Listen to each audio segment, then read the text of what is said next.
como ese conocimiento, esas prácticas tradicionales que tenían nuestros ancestros, en este caso la cultura maya, pues se consideró que era un conocimiento que no servía, ¿no? Porque era un conocimiento empírico. Y con la explosión demográfica después de la Segunda Guerra Mundial, la hambruna que se pronosticaba, tuvieron que hacer más productivos los sistemas de producción, y es cuando inicia la Revolución Verde. Vimos cuáles son los principios de la Revolución Verde, sobre todo vimos la preparación del suelo, la irrigación, el control de plagas y enfermedades, y también vimos, por ejemplo, los impactos que genera este modelo de producción, ¿no? Tanto en desgaste de los recursos naturales, como también contaminación de esos recursos, el suelo, el agua. Mencionábamos que habían suelos que ya prácticamente no se podía cultivar nada porque ya eran suelos contaminados, ¿sí? Entonces vimos que como un sistema, lo irónico de que un sistema que sirva para producir alimentos, para producir vida, esté acabando, esté matando los recursos naturales, ¿no? Muy bien, entonces en eso consistió la clase anterior. Vimos que era un sistema en la cual pues tenía sobre todo el sistema de producción industrial o conocida también como Revolución Verde, pues tiene entradas mucho más constantes y entradas de insumos que son altamente tóxicos, ¿no? Y que al final también salen esos residuos dentro del sistema, fuera del sistema, contaminando el suelo, el agua y la atmósfera. Y cuando no se le da un manejo adecuado, pues también provoca esa contaminación, ¿no? ¿Recuerdan? Vimos esta presentación, creo que acá nos quedamos, ¿no? ¿Alguien recuerda?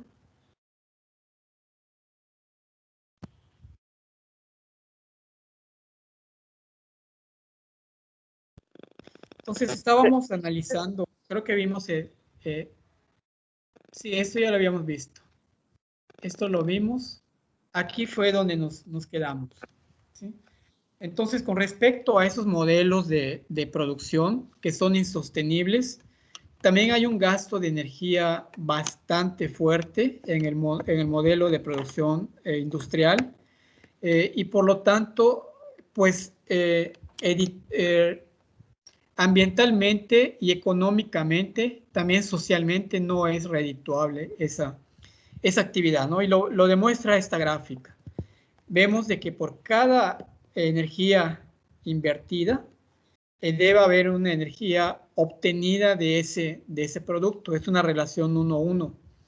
Vemos, por ejemplo, producción de carne en los Estados Unidos.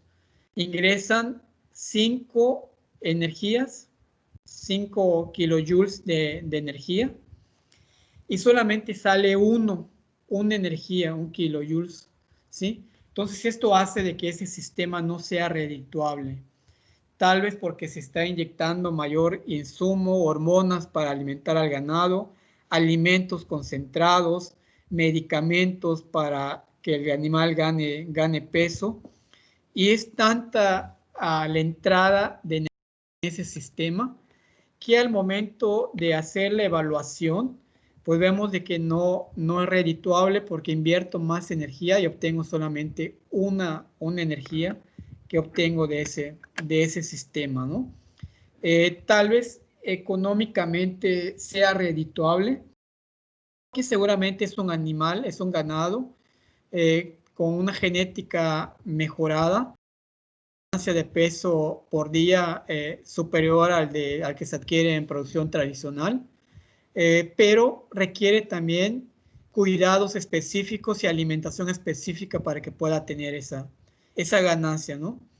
Y al fin del día, al hacer la evaluación, pues vemos de que pues nos está quedando a deber la cantidad de energía que se está invirtiendo y lo que se está obteniendo. Lo mismo pasa con la producción mecanizada de fresas en los Estados Unidos.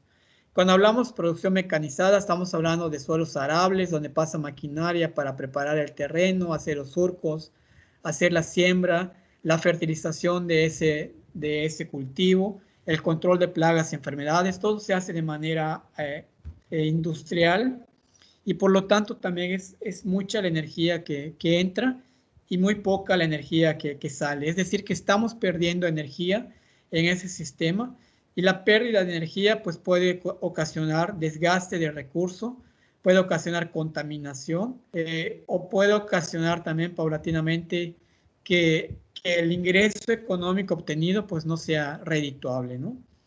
Vean ustedes en el caso de la producción de arroz por inundación, ¿sí? Lo ven la parte, el parte último, dice producción de arroz, donde está mi cursor, en Tailandia Sí. no mecanizado. Sí, sí lo vemos, ¿verdad? Entonces dice que se invierte una energía y se obtiene 38 energías. Entonces, ¿qué me dice ese sistema? Que es un sistema altamente eficiente, que es un sistema sustentable, tanto económico, ecológico y social. Bueno, tendríamos que analizar estos aspectos, ¿no?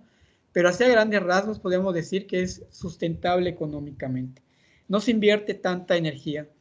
¿Alguien sabe cómo se produce el arroz en Tailandia? ¿Cuál es el proceso de producción de arroz?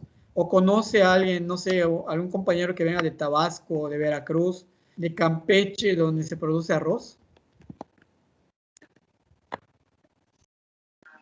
Sí, maestro, yo he visto cultivos de arroz. ¿Sí? ¿Cómo se produce? ¿Sabes cómo se produce el arroz? Se produce en un suelo húmedo, Ajá. o sea, húmedo al grado de que esté casi inundado. Sí, ok. Y ocupa mucha, por lo que se ocupa mucha maquinaria pesada. De la cosecha tal vez, ¿no? Bueno, tal vez ese método de sembrar arroz ya se ha modificado y se está utilizando mucha tecnología, avance tecnológico en ese sistema productivo, ¿no?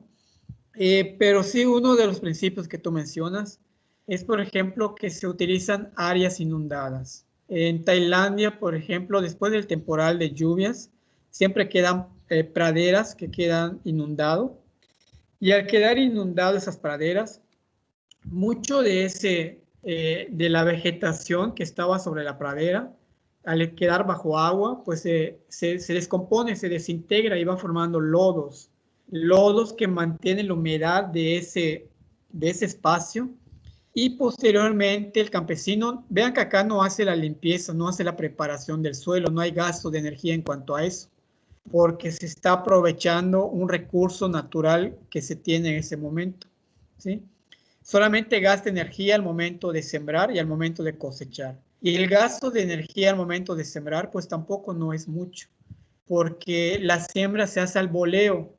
Se agarra la semilla y se va tirando la semilla, solito se cae en el suelo y alcanza cierta profundidad cuando comienza a germinar y crece la planta. Muchas de ese sistema pues permanece inundado por mucho tiempo.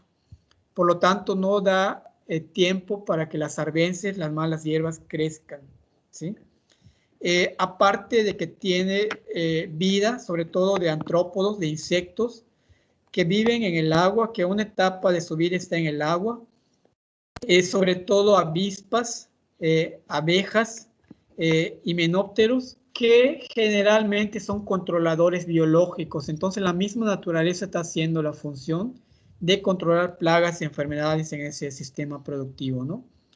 No requiere de fertilización porque al descomponerse esa materia orgánica de las hierbas que quedaron bajo el agua, pues son abonos ricos en nutrientes, nitrógeno, fósforo y potasio. Y por lo tanto, ese suelo pues está bien nutrido y la planta va a crecer de manera apropiada, ¿no? Eh, Después de haber alcanzado el periodo de desarrollo y de cosecha, acá tendríamos que ver, seguramente la cosecha se hizo manual, no se hizo mecanizado. Si se hubiese hecho mecanizado, hubiesen disminuido esas 38 energías obtenidas, suponiendo que se hizo de manera manual y por lo tanto es tan eficiente ese sistema de producción. ¿Sí me explico? ¿Sí me van entendiendo? Sí, profe. Sí, maestro. Sí, profe. Muy bien, entonces vemos en este proceso de producción de maíz, esto es la milpa tradicional aquí en México, No se especifica si es en Yucatán, si es en otro estado del país, pero nos dice que es una milpa transhumante en México. Si no dice que es transhumante, a eso se refiere de que es una milpa itinerante, es una milpa con periodo de descanso y periodos de cultivo. Entonces hay un manejo allá tradicional que se le está dando a ese sistema de producción para que pueda seguir produciendo a lo largo del tiempo, ¿no? Y vemos de que muchas de las actividades que se desarrollan, sobre todo, es mano de obra familiar. La siembra se hace por medio de esqueje, por medio del bastón sembrador. No se le aplica fertilizantes, no hay entrada de insumos, energía extra dentro del sistema. No hay maquinaria pesada para preparar el suelo porque tal vez es un suelo pedregoso y no puede entrar tractor, ¿sí? No hay un uso de energía eléctrica para regar el cultivo porque seguramente es riego de temporal. Se espera de que la temporada de lluvia comience y se siembra, ¿sí? No hay un manejo, hay un sistema en la cual se cultiva la calabaza y no permite que la hierba crezca. No hay un sistema de abonado porque se asocia con el frijol, con las leguminosas, que fijan nitrógeno atmosférico a la planta y que le permite crecer. Y por lo tanto, pues es un sistema sostenible. No demanda tanta mano de obra, tanta energía externa y sí provee de mucha energía. No solamente analizamos el maíz que se obtiene, sino que también se obtiene calabaza, se obtiene frijol, porque es una milpa diversificada, ¿no? Entonces no solamente se refiere al maíz y por lo tanto es sostenible. Lo mismo vemos en la producción pastoril abierto de leche y carne en África, que se invierte 1 y se obtiene 10. Entonces esos son modelos de producción sustentables, ¿sale? Vemos de que la inequidad global, a pesar de los incrementos de la productividad, aún no se reduce la hambruna en el mundo. Esto relacionando o justificando de que la agricultura industrial pues vino a resolver problemas de hambruna después de la Segunda Guerra Mundial y hasta la actualidad, ¿no? Y vemos que el problema no es de producción, sino sobre todo de abasto y de recursos económicos para que la población adquiera esos recursos. Hay comunidades muy pobres que no tienen dinero para comprar su canasta básica. Eso los pone en inseguridad alimentaria. Entonces no es una justificación viable para aterrizar o sustentar los beneficios que deja una agricultura sustentable, ¿no? Y nos dan datos, nos dice que de que alrededor de 24,000 personas mueren cada día de hambre, sobre todo en África. Un 75% de los fallecidos son niños menores de 5 meses. Estos son datos de la FAO de 2009. Y nos dice de que los pesticidas agroquímicos anualmente causan la intoxicación de 3 millones de personas. Entonces acá vemos un daño colateral, un daño que muchas veces no se evalúa en los sistemas de producción, de que no solamente es ver la eficiencia productiva y los rendimientos económicos que puede dejar, sino también el daño que está ocasionando a la población, sobre todo a la población que trabaja directamente en esos sistemas de producción en la que se manejan venenos y en las comunidades que están cerca de esas unidades de producción que también se van contaminando sus recursos naturales, ¿no?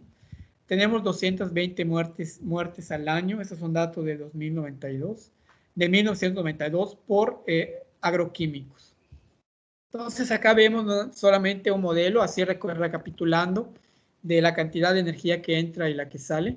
Vemos de que en un sistema convencional, un sistema extensivo, un sistema de monocultivo que indicaron, pues entra maquinaria pesada para arar el suelo. Ya vimos los impactos. Las semillas generalmente son mejoradas, son semillas híbridas que muchas veces desplazan las semillas tradicionales que el campesino tiene. Ya vimos también los efectos de desplazar las semillas tradicionales, de que las empresas pues se vuelven monopolios y surten la semilla híbrida y los fertilizantes, todo el paquete tecnológico. Se establece monocultivos, es decir, solamente una especie, por lo que los hace más vulnerables a plagas y enfermedades y por lo tanto se tienen que implementar estrategias de manejo Se tiene que regar porque si no recibe riego esta sandía, pues no va a dar la producción que requiere, la producción adecuada. Y mencionábamos que un cultivo manejado con fertilizantes, pues consume mayor cantidad de agua que un cultivo no manejado con fertilizantes, sino con abonos orgánicos, ¿no? Fertilizantes sintéticos. Entonces vean que todo esto entra al sistema. También entra, por ejemplo, factores bióticos, abióticos como la luz que se requiere para poder producir, la luz natural, las condiciones de precipitación, de temperatura, de humedad que requiere, la mano de obra también que se requiere para dar manejo a este sistema.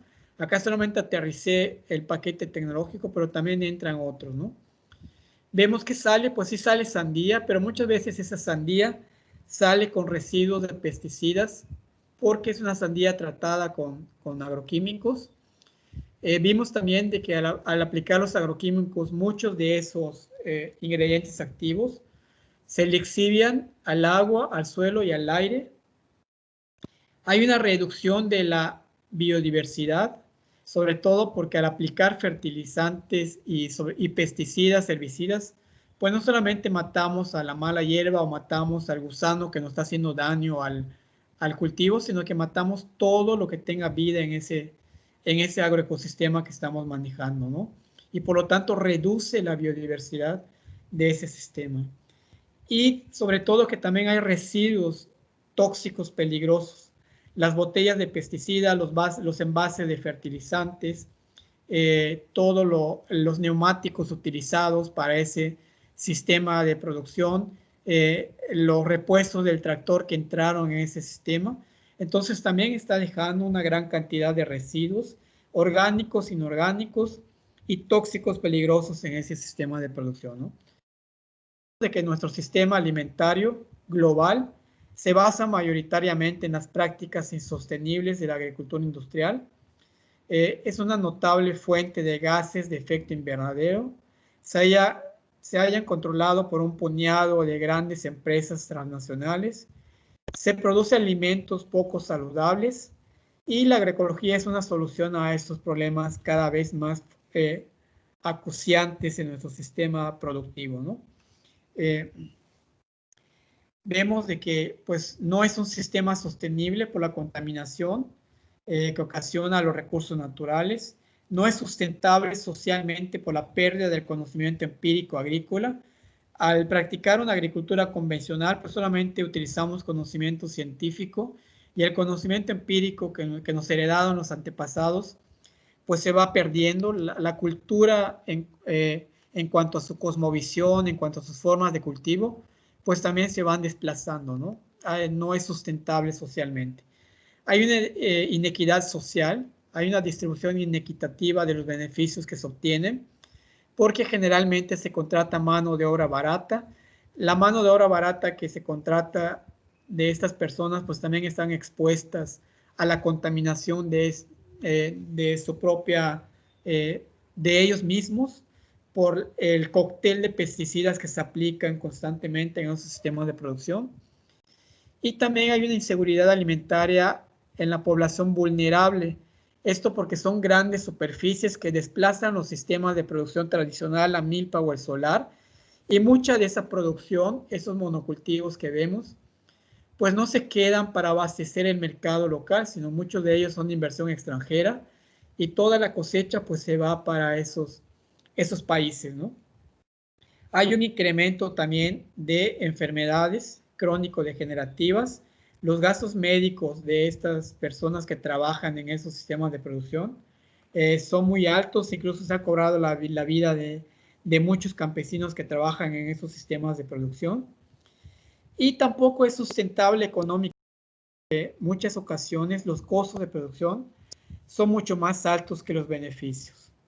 Sabemos que muchos de los fertilizantes, los pesticidas, son derivados del petróleo y el petróleo constantemente va subiendo de precio y eso hace de que el sistema no sea económicamente sustentable, ¿no?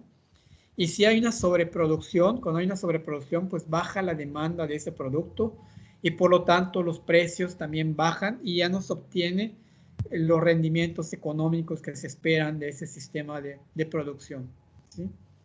Entonces, una opción pues es el desarrollo sustentable y es lo que se ha estado manejando en los últimos años, en las últimas décadas, que nuestro modelo de consumo insostenible, nuestro modelo de producción insostenible, pues tiene que cambiar y tiene que mirar a ver a una agricultura que sea sustentable.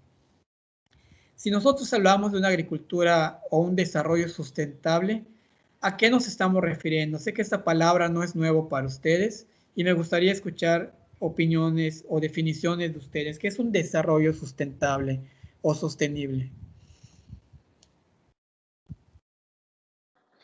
Bueno, Disculpe, profe. Buenas tardes.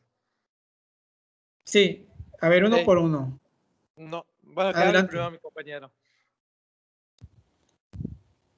no, adelante, Evi, adelante. Es que va a pasar el del agua y se va a oír, entonces pasa tú primero, compañero, por favor. A ver, Roger, te escuchamos. Voy. Bueno, pues en cuestión de desarrollo sustentable, se habla como de un complejo o que se lleven a cabo acciones, pero que usen los recursos sin comprometerlos al futuro. Ok, excelente, muy buena definición. Eso lo dice Glismar. Y un libro que vamos a llevar en agroecología es el libro de Glismar. Y lo define claramente como lo mencionas, ¿no?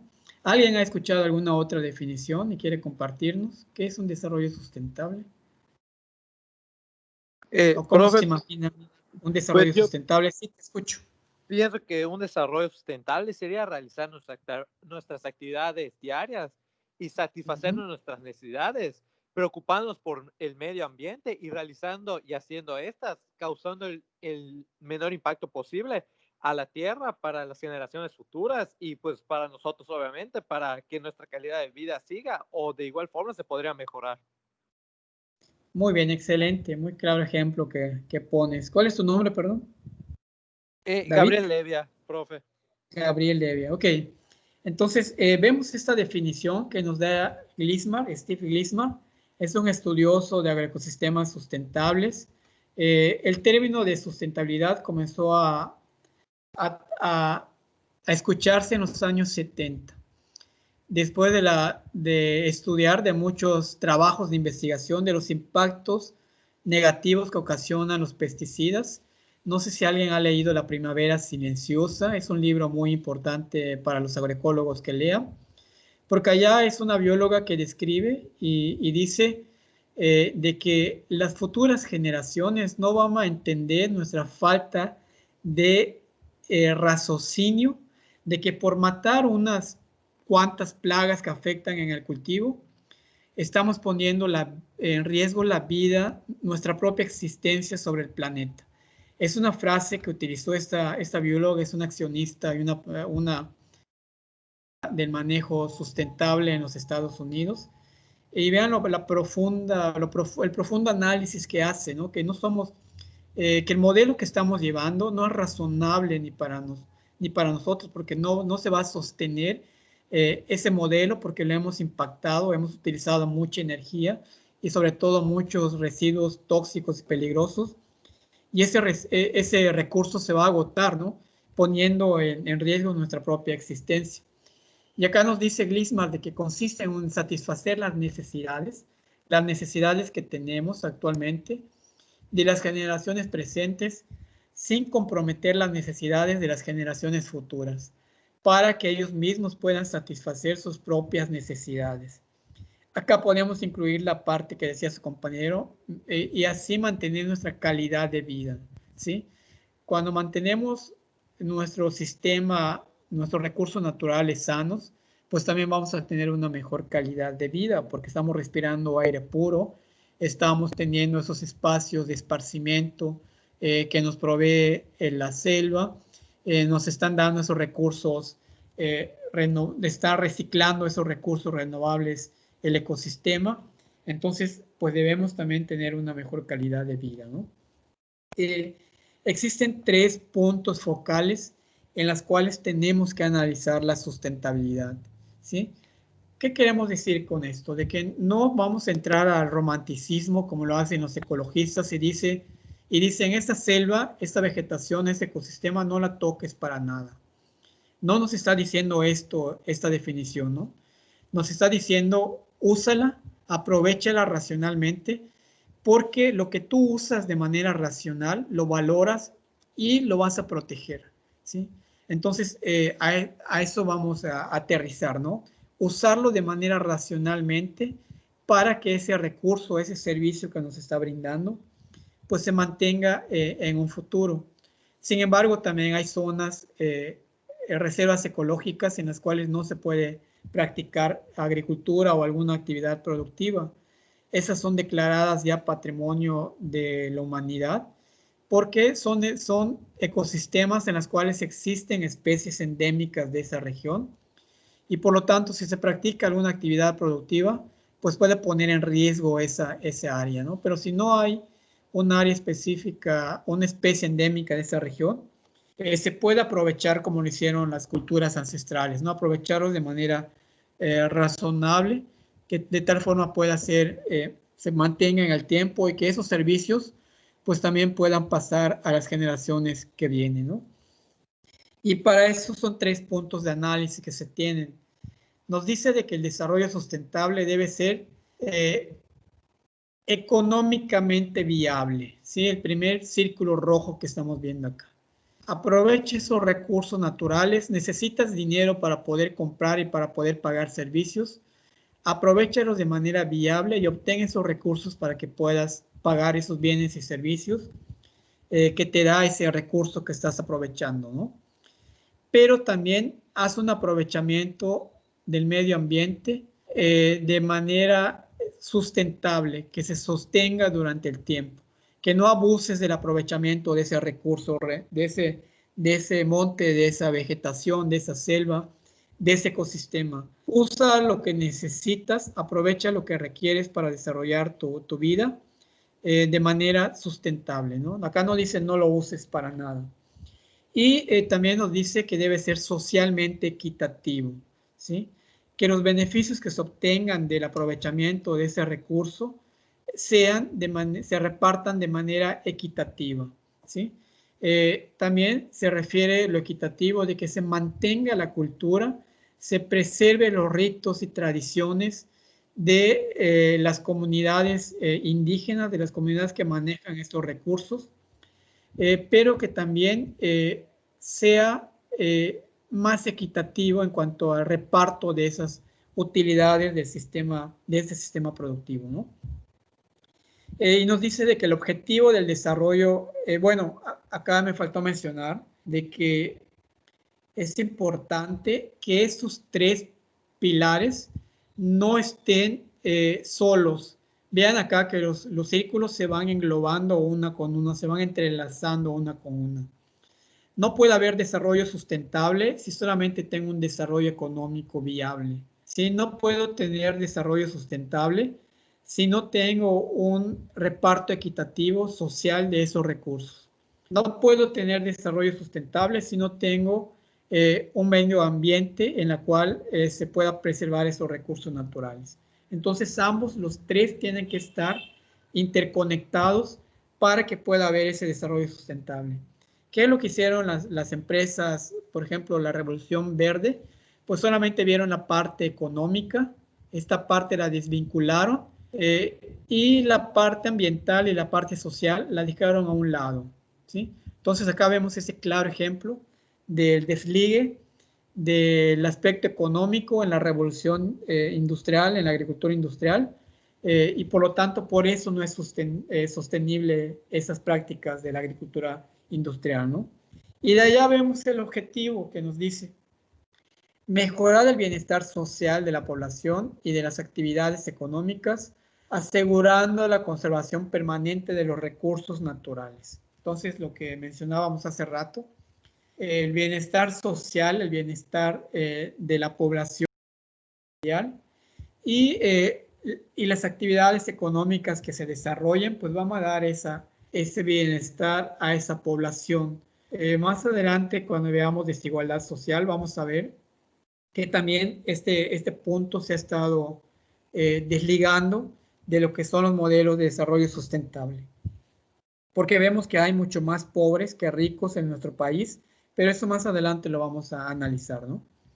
Entonces vemos este primer principio del desarrollo sustentable que nos dice es comprendida como la administración y generación de los recursos monetarios a fin de darle rentabilidad económica al sistema. Entonces, todo sistema productivo pues tiene que dejar un beneficio económico, sino para qué lo practico, para qué lo uso, ¿sí? Pero ese beneficio económico no tiene que descuidar los otros principios que ya se mencionaron. Y para que yo tenga un beneficio económico viable, pues tengo que cumplir ciertos principios. Y uno de esos principios es reducir los costos de producción, ¿sí? Por ejemplo, si comparamos la producción de maíz con tecnología innovadora, tecnología de la Revolución Verde, y un maíz tradicional, pues vamos a ver que ese maíz de la Revolución Verde con paquete tecnológico es mucho más costoso producirlo que el maíz tradicional, ¿no? Entonces tenemos que bajar esos costos de los insumos. Ahorita vamos a ver ejemplos de cómo podemos bajar esos costos en el sistema de producción. Al bajar esos costos, pues también tiene que aumentar la productividad. El sistema productivo tiene que ser redituable en cuanto a producción. No podemos hablar de una agricultura sustentable en cuanto a los rendimientos que se obtienen si son menores que la agricultura convencional, ¿no?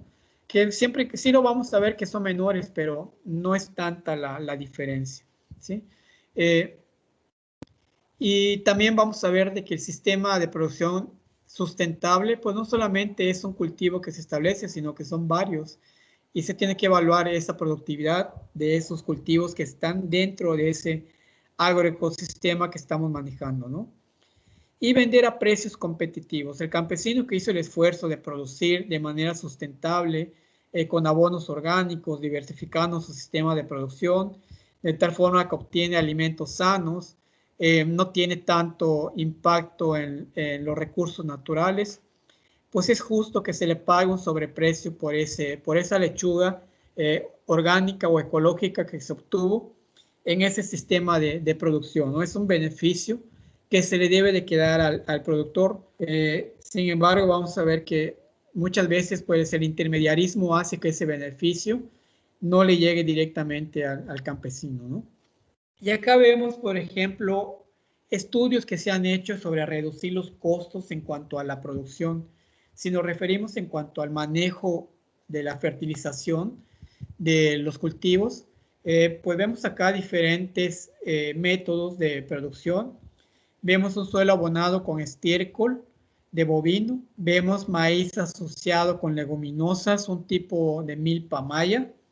Y vemos un maíz convencional. A un lado vemos los rendimientos. El maíz que fue abonado con estiércol de bovino obtuvo 7.140 toneladas. El asociado con leguminosas obtuvo 7.10 toneladas por hectárea. Y el maíz convencional con fertilizantes, con pesticidas, con herbicidas, obtuvo 7.190 toneladas por hectárea.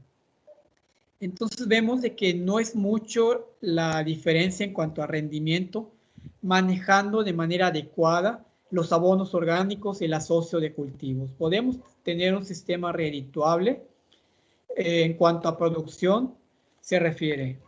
Y también vemos de que al utilizar estos sistemas de producción, el abonado con estiércol de bovino, pues prácticamente no te cuesta nada, solamente es acarrearlo a tu unidad de producción, aplicárselo al suelo y abonar tu suelo para el cultivo, ¿no?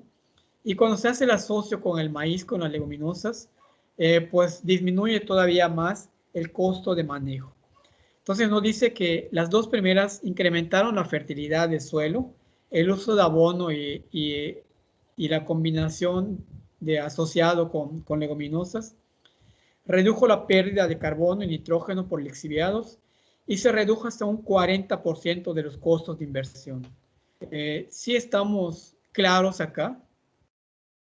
Estamos entendiendo este aspecto de la sustentabilidad económica. Los escucho, Sí, voy a levantar a maestro. prender la luz porque veo que ya es oscuro. Pueden hablar, los escucho.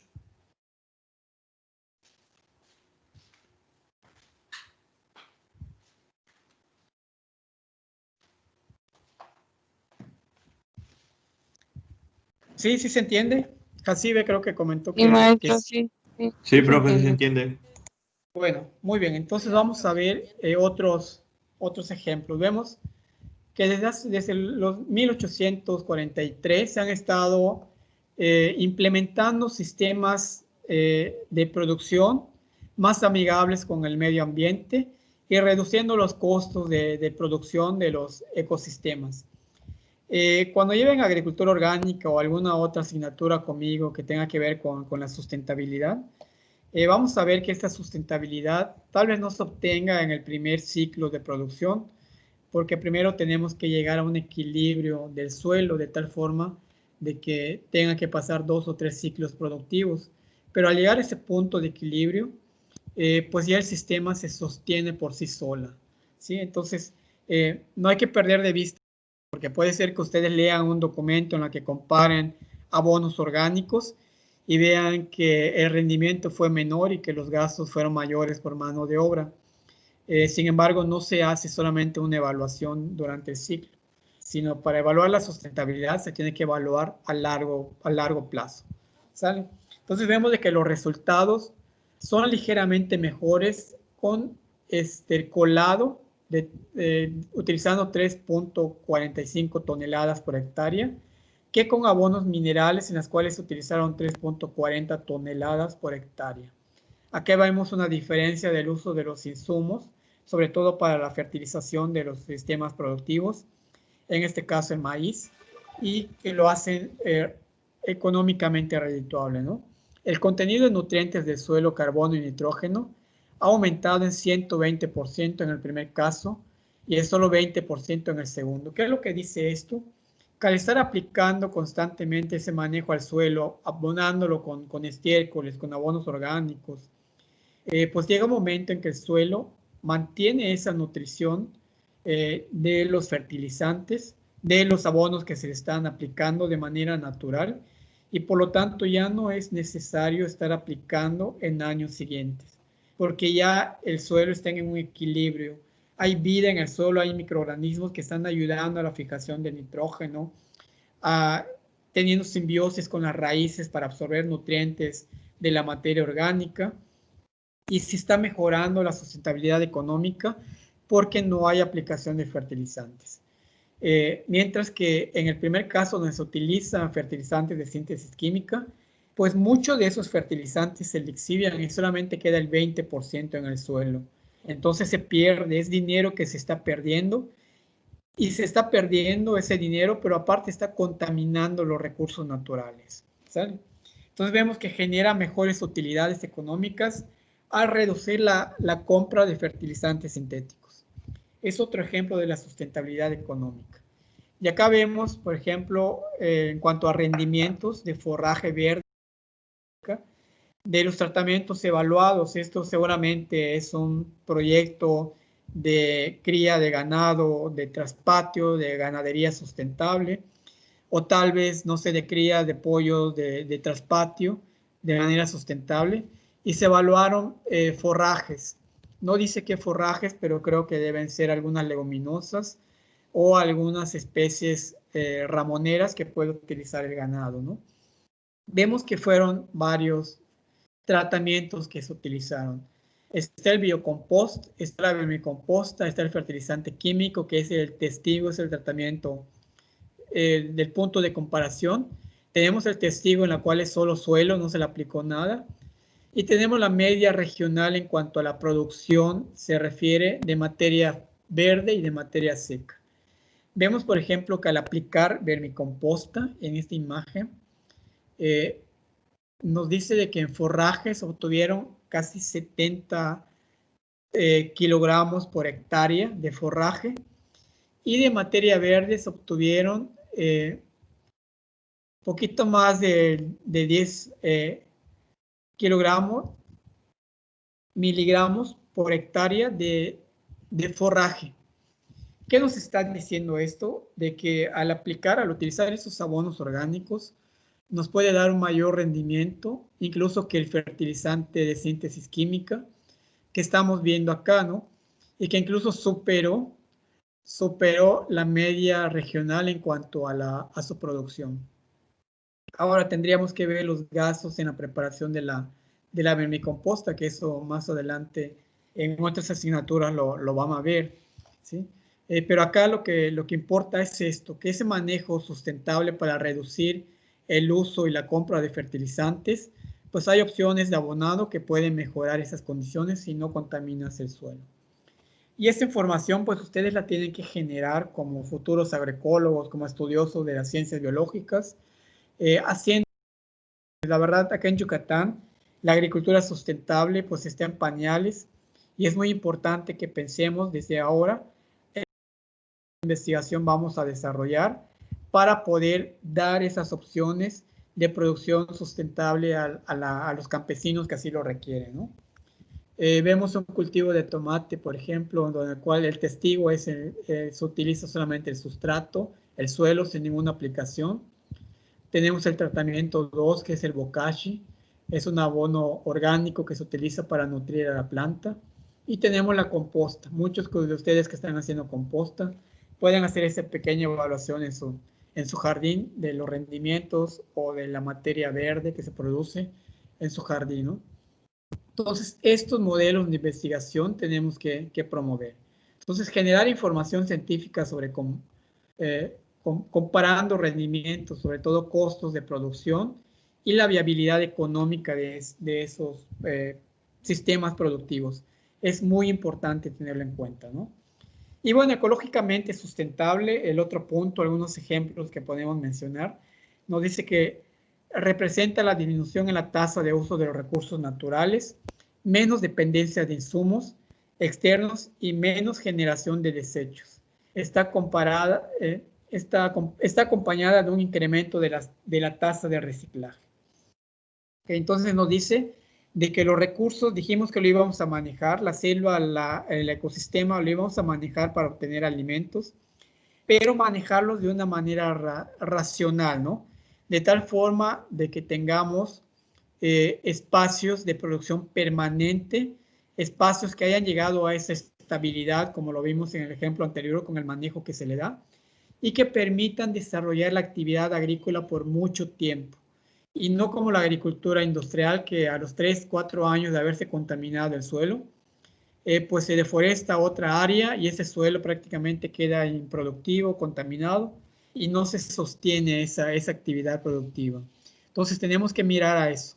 ¿Cómo vamos a manejar nuestro suelo para que pueda permanecer nuestro sistema productivo por mucho tiempo en esa superficie, ¿no? ¿Qué estrategias de manejo vamos a utilizar? Todos esos residuos, siempre, como les mencionaba, en todo sistema, agroecosistema, en todo sistema productivo, siempre se generan desechos. Pero en los sistemas de producción sustentable, el 80% de los desechos corresponden a residuos orgánicos. Residuos que pueden ser composteados y regresados nuevamente a este sistema. Como lo vemos acá, es un círculo. ¿Sí? Composteamos esos residuos cuando termino la cosecha del tomate, pues seguramente las plantas que quedaron ahí las puedo compostear y volverlo a reintegrar dentro del sistema. Las arbences que crecieron también las puedo compostear. Los frutos dañados que no pasaron el control de calidad para entrar al mercado, pues también se compostea. Y si hay un animalito, porque también en los sistemas sustentables siempre se recomienda tener animales que complementen ese sistema, pues todos sus residuos, sus excretas, servirán para hacer ese abono orgánico, ¿sí? Y así estamos manteniendo la sustentabilidad de ese sistema. Y nos dice los principios para esto, nos dice reciclar nutrientes en vez de usar insumos externos, reducir la contaminación con lixiviados de síntesis química, Promoción de la diversidad biológica. Al darle ese manejo saludable, pues vamos a tener mayor diversidad biológica. Mejorar la fertilidad del suelo y usar fuentes de energía renovables también, ¿no? Los famosos paneles solares que están saliendo, la energía eólica que te puede mover un motor. Por ejemplo, vemos de que en la época de las haciendas, en la época de los españoles, pues todas las haciendas tenían sus veletas en las cuales se extraía el agua y no se utilizaba energía eléctrica para poder mover y regar los plantillos, ¿no? Entonces también se puede retomar eso. Entonces, acá solamente información de que hay muchos residuos, incluso que se generan en casa, residuos orgánicos que pueden ser composteados, pero por darle ese mal manejo, mezclar esos residuos orgánicos con residuos inorgánicos, con residuos sanitarios o tóxicos peligrosos, pues ya no es posible compostearlos. Pero vemos de que se genera una gran cantidad de residuos y esto es información de España, ¿no? Pero cuando vamos a llevar conmigo manejo de residuos agropecuarios y vamos a hacer todo tipo de residuos que ustedes imaginen para regresarlo al sistema, ¿no? Y vamos a evaluar, por ejemplo, una granja de cerdos, cuánto residuo produce al día en cuanto a residuos orgánicos, inorgánicos, y qué podemos hacer con esos residuos. Sí, eso es solamente esa manera de ejemplo. Y bueno, de esos residuos también se pueden generar alternativas, subproductos de residuos orgánicos y también utilizando tecnologías alternativas, ¿no? Pues la composta para abonar los cultivos, el gas metano, por ejemplo, esta imagen que estamos viendo acá es un biodigestor en la cual todos los residuos, los lixiviados de la cría de cerdos, se van a este canal, se almacenan en este globo, en esta salchicha, y por medio de la fermentación anaeróbica de bacterias que están ahí, generan gas metano y puede prender una estufa para cocer los alimentos, puede prender un foco, puede mover un motor con esta energía producida en esos biodigestores, que también lo vamos a ver en su formación, ¿sí? Y vemos también el ensilado, que se utiliza también mucho para la alimentación del ganado. Cuando hay un excedente de producción, hay residuos, por ejemplo, de agroindustrias, en este caso podría ser el estiércol de gallina que se utiliza para alimentar el ganado, los residuos de una empresa que hace jugos de naranja, todos esos residuos pues se pueden hacer ensilados, generar energía para que el animal lo consuma y que suba de peso, ¿no? Entonces se está aprovechando prácticamente estos residuos y se está conservando a lo largo del tiempo, ¿no? Acá vemos el otro principio que es socialmente justa. Nos dice el acceso a los recursos y la distribución de los beneficios de una manera equitativa y compatible con los valores éticos y culturales para incrementar el nivel de vida de los involucrados en el agroecosistema. Entonces acá tenemos que mezclar el conocimiento tradicional, no debemos desplazar ese conocimiento generado por siglos, por nuestros antepasados, porque es que información valiosa y la podemos combinar con el avance tecnológico. Los dos pueden ir de la mano, ¿sí? Entonces, también en cuanto a reparto equitativo, también se refiere a la equidad de género y a otras cuestiones que vamos a ver. Entonces, dice respeto y uso del conocimiento tradicional local. Esto es algo muy importante. Cuando yo como agroecólogo, como futuro profesionista en desarrollo sustentable, pues primero tengo que hacer un diagnóstico del conocimiento de la gente, de cómo cultiva su rábano, su cilantro, rescatar lo que me sirve de ellos y proponer algunas innovaciones que yo traiga desde mi formación y hacer un collage de esa información de lo tradicional con el conocimiento científico, ¿no? Y no desplazarlo. Buenas condiciones de trabajo para el hombre y la mujer también. Vemos de que en los sistemas de producción convencional, pues esto no se respeta, ¿no? Acaban de aplicar un triple 17 y el campesino está pasando para cosechar y pues puede contaminarse, ¿sí? Una nutrición segura de la familia con comida saludable. También esto representa la parte culinaria, cultivar lo que realmente la gente está consumiendo, dependiendo de la cultura culinaria, ¿no? No podemos decir, vamos a cultivar fresas en peto, por, porque las fresas tal vez no estén adaptadas a la cultura culinaria de esa comunidad y por lo tanto pues también no estamos promoviendo la equidad. En cambio, si hacemos un diagnóstico y nos dicen, bueno, queremos producir zanahorias o queremos producir rábanos, cilantro, porque eso forma parte de su cultura culinaria, pues podemos desarrollar ese proyecto, ¿no? Entonces tenemos también que estar muy de acuerdo con la información que nos proporcionan las comunidades. Entonces, respeto y uso de conocimiento tradicional y local. No quiero decir de excluir todo este avance científico porque sí tiene también su sustento, tiene también su importancia, pero antes de usarlo tengo que evaluar el impacto que puede generar o también hacer modificaciones como en el caso del tractor. El tractor ahora, por ejemplo, hay proyectos en Cuba en la cual se está disminuyendo el peso de ese tractor. Recuerdan que un tractor pesa entre una tonelada y media a 2 toneladas. Entonces, para que se pueda seguir utilizando y utilizando energías alternativas en su motriz, pues están haciendo investigaciones para que se baje las toneladas de peso que tiene y también use energías renovables para poder seguirse utilizando en la producción de cultivos, ¿no? Entonces, dice, la agricultura orgánica no excluye el uso de los avances tecnológicos. Demanda los estudios de los impactos que puedan generar en el agroecosistema con el fin de dar un uso tradicional de ello. Entonces, combinar el conocimiento local, empírico, con el conocimiento científico, con el fin de proponer sistemas de producción más sustentables, ¿sí?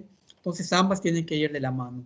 No puedo decir a partir de ahora voy a producir de manera completamente tradicional, sin nada de maquinaria, sin nada de agroquímicos, porque tal vez en las condiciones que estamos viviendo, de cambio climático, de mayor incidencia de plagas y enfermedades, pues no va a ser posible desarrollarlo, ¿no? Usar la tecnología de manera racional. Buenas condiciones de trabajo para los hombres y mujeres. El área y las condiciones de trabajo no deben de ser un riesgo para quienes laboran en los agroecosistemas. Acá vemos, por ejemplo, en la agricultura tradicional generalmente la familia apoya en las labores de campo y vean que van en short, van en chancletas o incluso descalzos. Entran en ese sistema porque saben que no hay productos de síntesis química que les pueda afectar.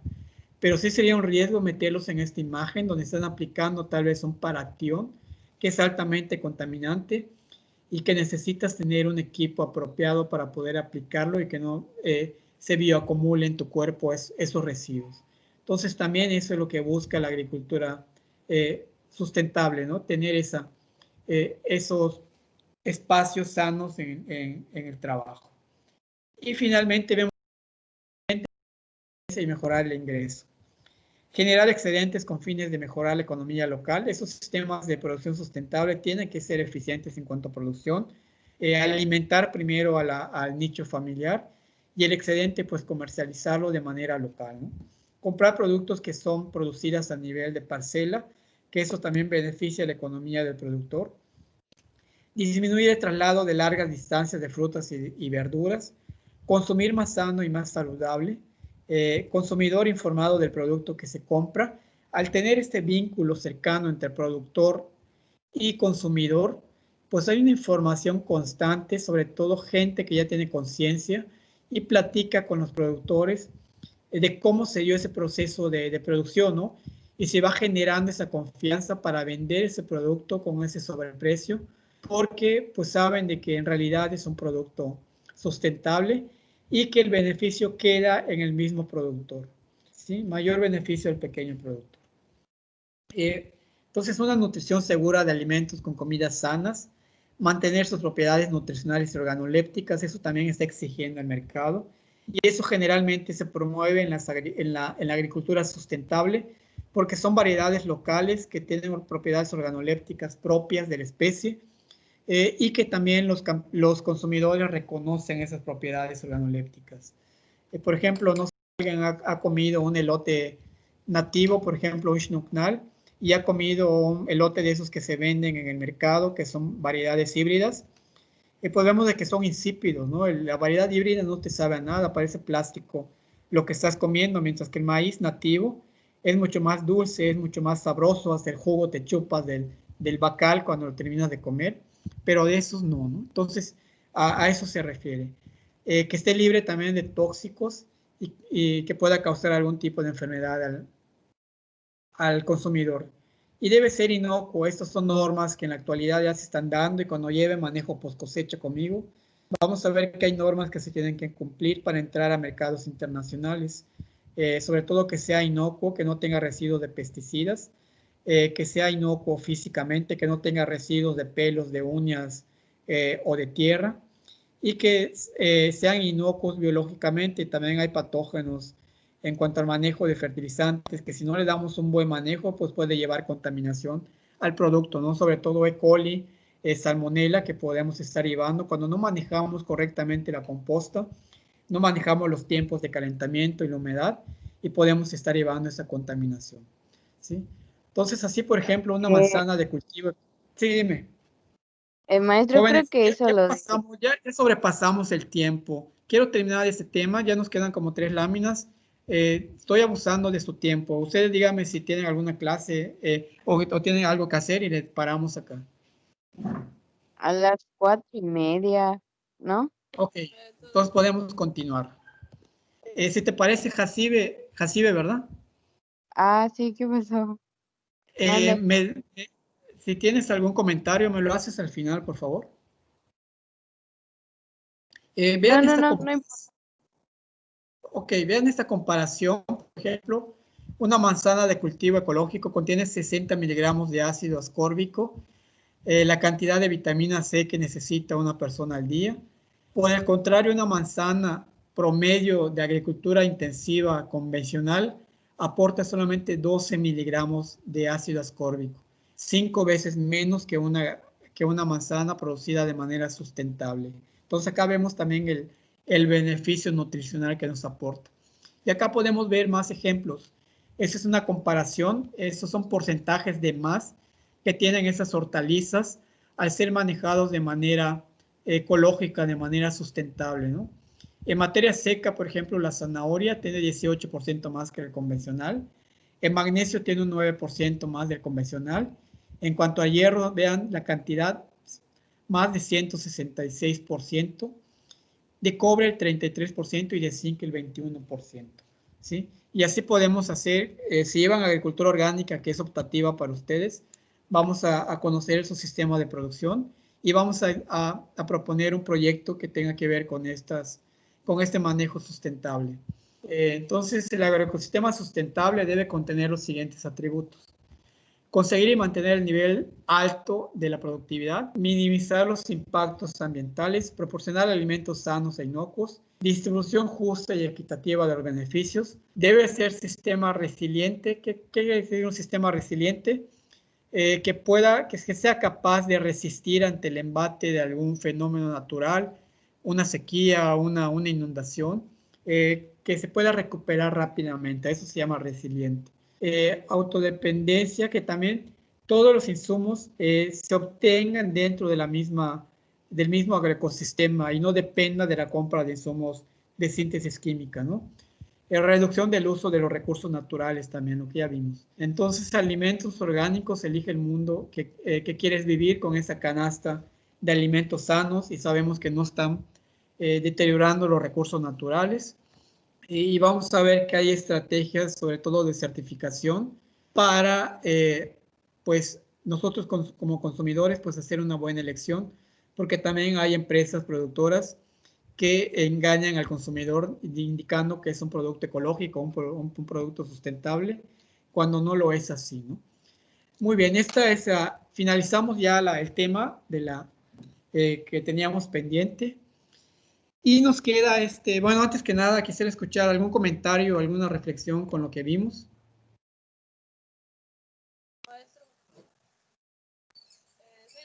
Bueno, Sí, te escucho. En el caso de que mencionó las energías renovables, ¿se refería Laura, no te escucho. ¿Puedes subirle un poco a tu micrófono? Si eres Laura, no sé Sí. quién sea. ¿Escucha todavía? Está muy bajito el volumen de tu voz. Ok. ¿Ya se escucha? ¿O no? Ok, te escuchamos. Sí. En el caso de las energías renovables, ¿se refería a los biodigestores o en sí a los paneles solares, aerogeneradores? Porque Eh, hasta donde tengo sí. entendido, por ejemplo, en el caso de los paneles solares, solo llegan a funcionar entre 25 y 30 años. Y los aerogeneradores, pues no, eso lleva a que contaminen, ya sea los vidrios, que contienen químicos igual, como, si no me equivoco, era silicio. E igual en los aerogeneradores dicen que no se pueden reciclar los motores, Sí, algunas exactamente. partes del aerogenerador. Ajá, es toda una controversia esto, Laura. Lo que son los paneles solares y los aerogeneradores es una tecnología buena que se puede utilizar. Solamente tenemos que hacerlo de manera racional.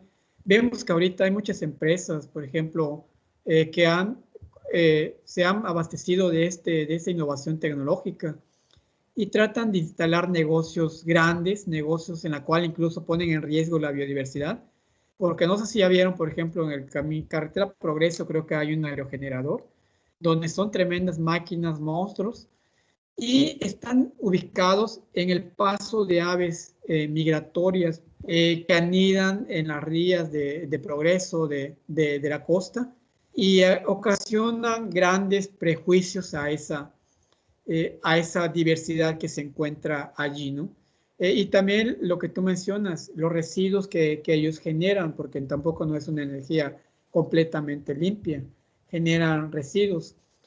Tal vez si se utilizaría de manera racional en alguna granjita, eh, adaptada a esas condiciones climáticas de la granja, pues podría ser apropiado, ¿no?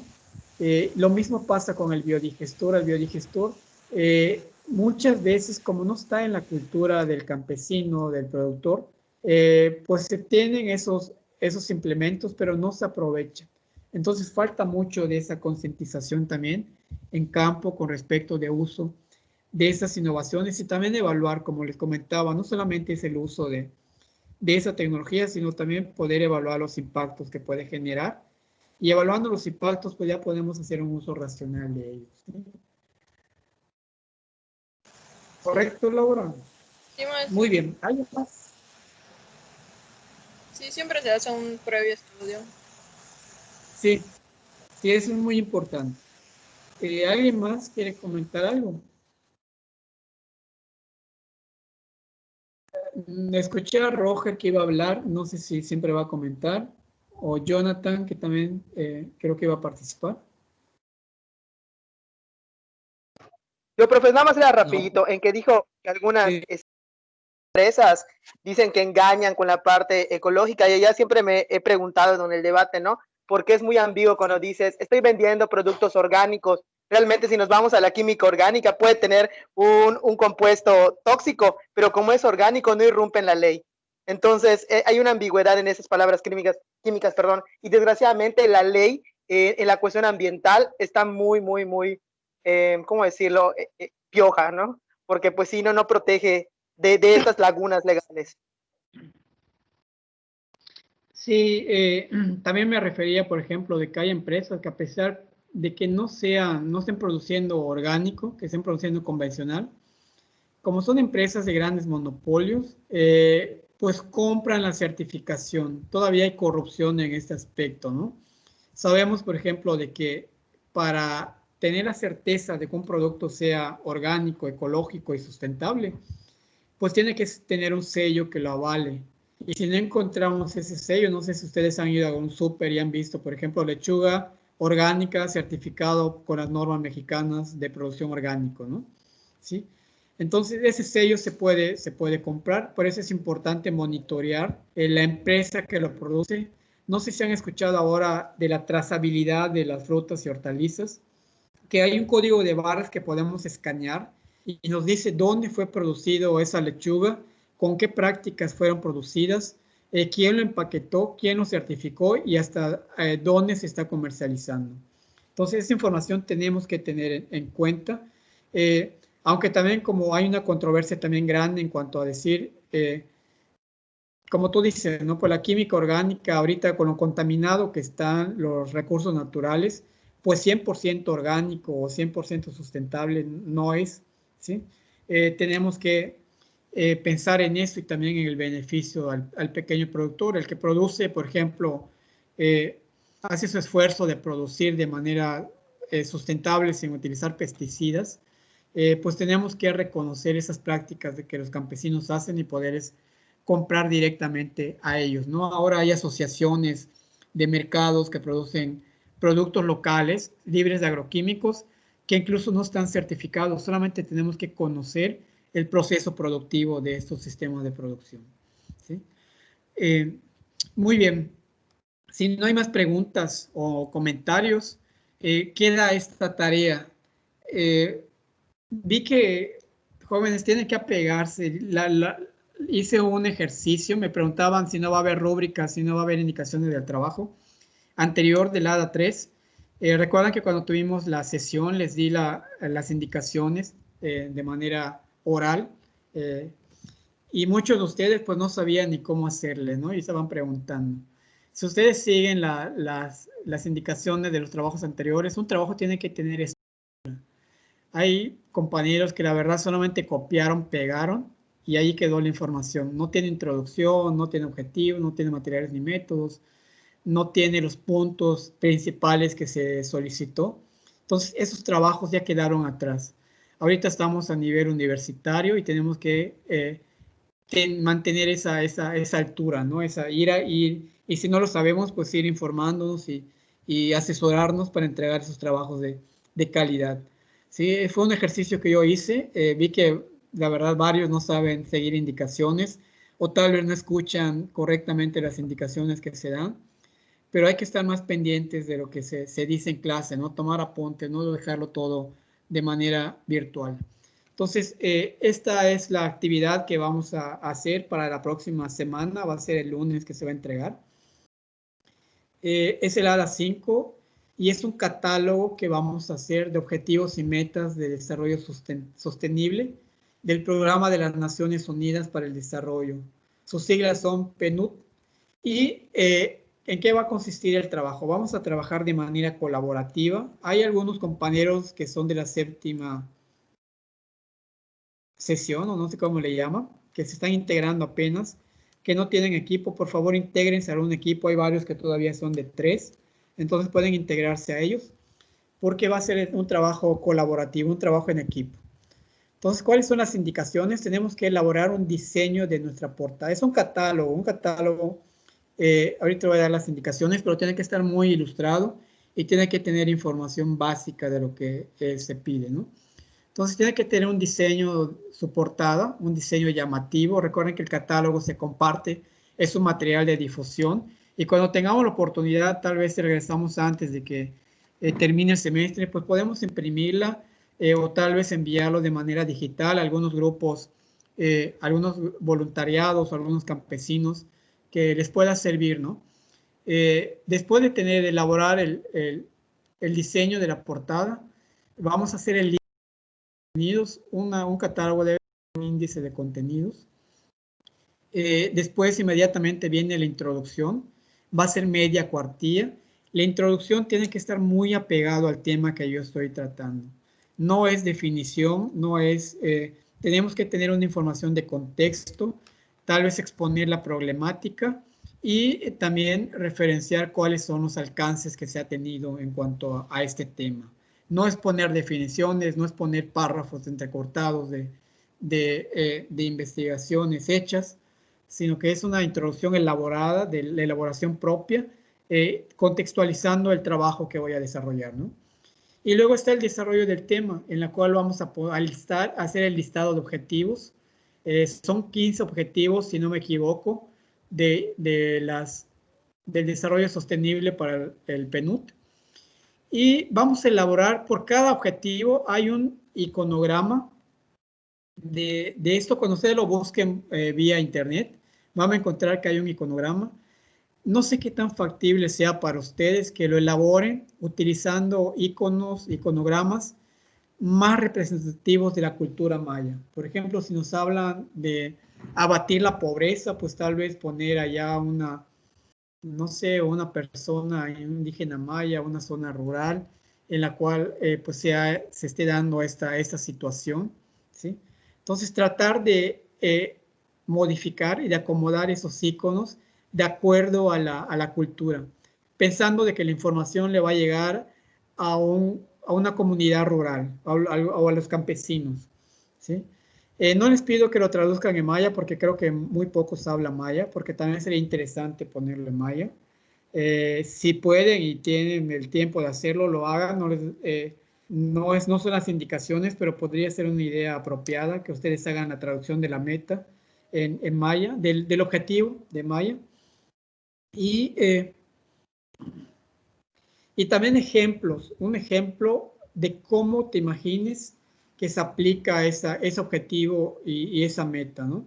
Recuerden, tiene que ser muy ilustrativo, poner el objetivo, la meta, el iconograma y poner un ejemplo de cómo se podría aplicar. Estas metas, este objetivo están para cumplirse en el año 2030. Entonces, adelante hasta el futuro y piensen cómo lo podrían aplicar cada una de esas metas, ¿no? ¿Qué más? Elaborar una conclusión de su trabajo. Después de haber hecho el trabajo, elaboran una conclusión, también es propia. Si el objetivo del trabajo cumplió con las expectativas que tenían, si hubo aprendizaje significativo, si algo les llamó la atención importante de la revisión bibliográfica que hicieron, también se puede complementar. ¿Sí? Entonces esas son las conclusiones, son propias de ustedes. Y finalmente deben de hacer una contraportada, poner el nombre de los integrantes, sobre todo apellido, el primer apellido y el nombre, correo electrónico y un número de teléfono del representante del grupo. Esto no va en la portada porque la portada va a ser muy ilustrativa, muy gráfica, ¿sí? Eso va a ir en la contraportada. ¿Qué más? Elegir, puede ser, el formato es libre, lo pueden hacer en hoja tamaño carta de manera vertical o también pueden utilizar esa hoja tamaño carta dividida en dos, que creo que es la más factible, de tal forma que hagan como un pequeño librito. Acá hay algunas medidas que recomiendan para trabajar el catálogo.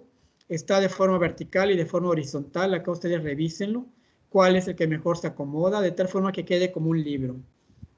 Y puntos que se van a calificar, diseño del catálogo, creatividad también de ese catálogo, coherencia con el contenido. Si yo estoy poniendo un iconograma, pues tiene que ser coherente con lo que yo estoy escribiendo. Relación texto-imagen, también recuerden que es muy ilustrativo, no exageren de utilizar tanto texto, sino que describan mejor las imágenes. Y puntualidad de la entrega de la información, el trabajo colaborativo y también el trabajo se va a entregar el día 2 de noviembre, el próximo lunes, a más tardar a las 11 de la noche. Se va a habilitar la plataforma para que ustedes lo suban. Lo pueden subir en formato Word o en formato PDF.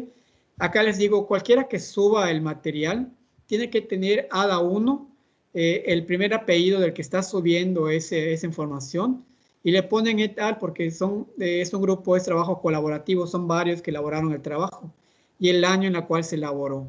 No me importa no me interesa que pongan el nombre del hada porque eso yo lo tengo acá. ¿Sale? ¿Sí está claro?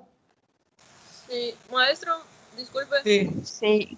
Por ejemplo, yo tuve problemas con mi informe en que le quise poner varias imágenes y a mi portada, porque solo deja subir hasta, creo que 500 kilobytes. ¿No va a abrir algún enlace como para subir esta hada? Lo podemos hacer. Voy a subir el límite permitido para subir los trabajos pesados.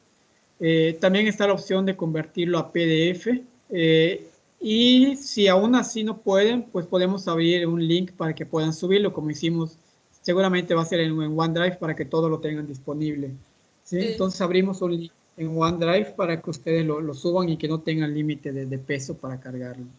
Lo podemos hacer así, incluso creo que vamos a dejarlo así, me parece buena la idea. Gracias, maestro. Muy bien. Entonces creo que ya les toca su próxima clase. Discúlpeme, pero tenía que terminar con el tema. Y pues nos veríamos. Son 38 y en la lista tengo 28.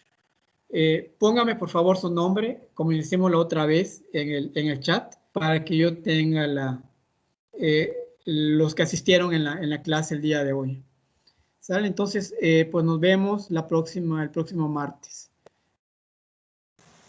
Gracias, maestro. Vale, maestro, Gracias. gracias. Gracias.